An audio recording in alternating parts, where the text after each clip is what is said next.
speaking of top stories, is Bob Carr stirring the pot, Dave? Good morning to you.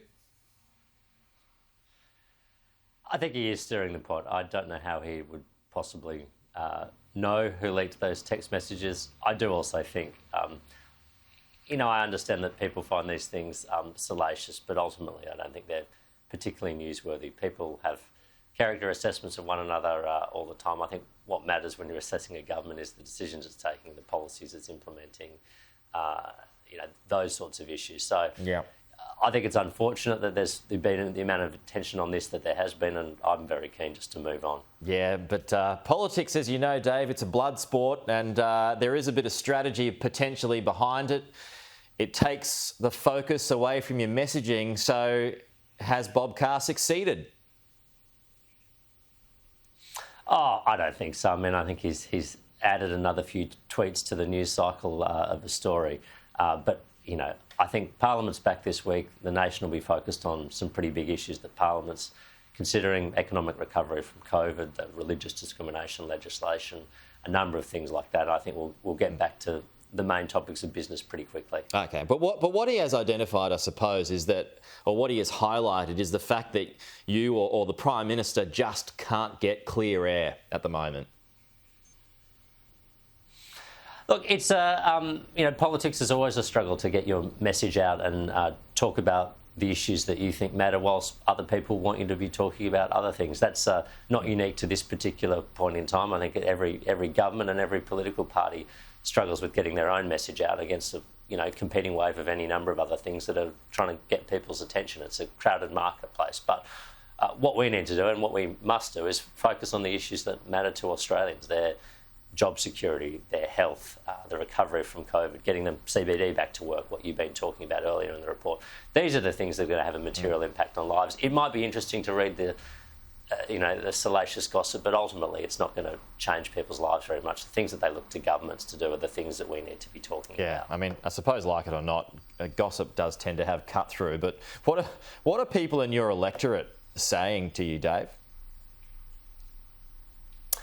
Look, generally speaking, they're keen to know when are international borders going to reopen fully, and I know the National Security Committee of Cabinet's considering that today, and when are tourists going to start coming back, and when is the workforce going to start coming back, that a lot of businesses in my electorate depend upon.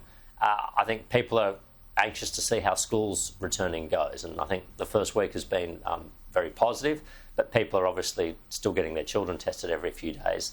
And they're keen to know, is this going to continue? Are we going to see an uptick in cases because of schools going back and more potential avenues for infection?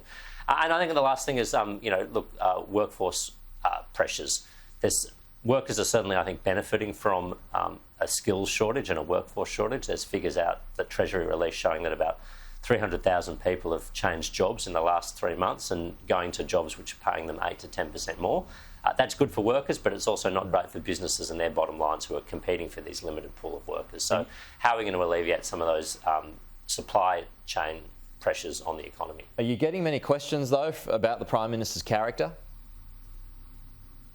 No, to be honest, not at all. People are talking about any number of other things, national issues, state issues, local development issues is always a common topic in my electorate.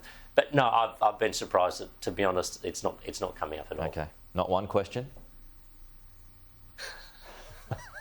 I'm sure people have made a few wry jokes and raised an eyebrow, but look, honestly, what am I going to say? I mean, I remember, look, Peter, you and I are probably just old enough to remember a leaked telephone conversation between Andrew Peacock and Jeff Kennett giving the Frank character assessments of the then opposition leader John Howard. These things happen, it's happened all throughout history. They're a bit of a distraction. I can understand why they're a focus of media attention, and they sell news and they sell headlines, but ultimately I don't think they're the proper business of government. Yeah, so I don't encourage my constituents to have long conversations with me about them. I'll certainly answer the questions, but there's not much I can add to it. Okay, well, we just heard you brought up the CBD, which is ghost town at the moment. If anyone's been there lately, they'll be able to recognise that. We heard from Kenny Heatley there. There's going to be movement afoot, I suppose, with some changes from the Premier. What would you suggest is needed?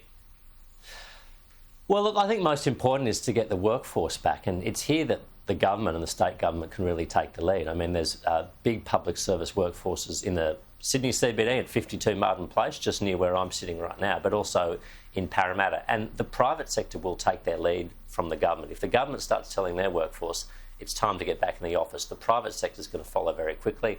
Then you've got foot traffic, then you've got businesses that can reopen, then you've got florists that can sell, lunch venues that can book a table, coffee shops that have got traffic in the morning.